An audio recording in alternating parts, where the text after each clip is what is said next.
நிறைவேறுமா விஜய் அவர்களுடைய கனவு என்கிற தலைப்பில் இந்த அரங்கத்தை உருவாக்கி இருக்கிற டிபேட்டுக்கு முதலில் ஆழ்ந்த கண்டனங்கள். பாசிச பாஜக, கொள்கை எதிரி பாஜக என்று பேசுகிற பக்காமாசு நிதி குறித்து ஒரு வார்த்தை பேசல. வாட் இஸ் ஒரு ஐடியாலஜி ப்ரோ? மதசார்பற்ற சமூக நீதி, திருப்பரங்குன்றத்துக்கு சாதி ஒழிப்பு, சமூக நீதி, கவின் ஆணவ படுகொலைக்கு விஜயர்கள் சொன்னாங்க. தனித்த பெரும்பான்மையோடு தமிழ்நாட்டில் ஆட்சி அதிகாரத்தை பிடிக்கக்கூடிய வலிமை நம்ம கிட்ட இருக்கு. ஆனா நம்ம நம்பியும் சில கட்சிகள் வரலாம் இல்லையா? நம்முடைய செயல்பாடுகளை பார்த்து பல பேர் வரலாம் இல்லையா? இந்த நியூ படத்தை கிரண் பேசுற மாடுலேஷன் அது. அவங்களுக்கு வயசாயிடுச்சு இல்லையா? அதனால அவர் ஏணில ஏற முடியாது இல்லையா? நம்ம நம்பியும் சில பேர் வரலாம் இல்லையா?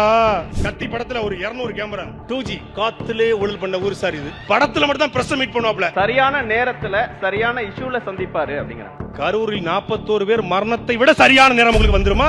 செங்கோட்டையன் நல்லவர், மனித புனிதர், நேர்மையின் சிகரம். ஒடுக்கப்பட்ட தாழ்த்தப்பட்ட மக்களுக்கு எதிராக நடந்த மிக உச்சபட்ச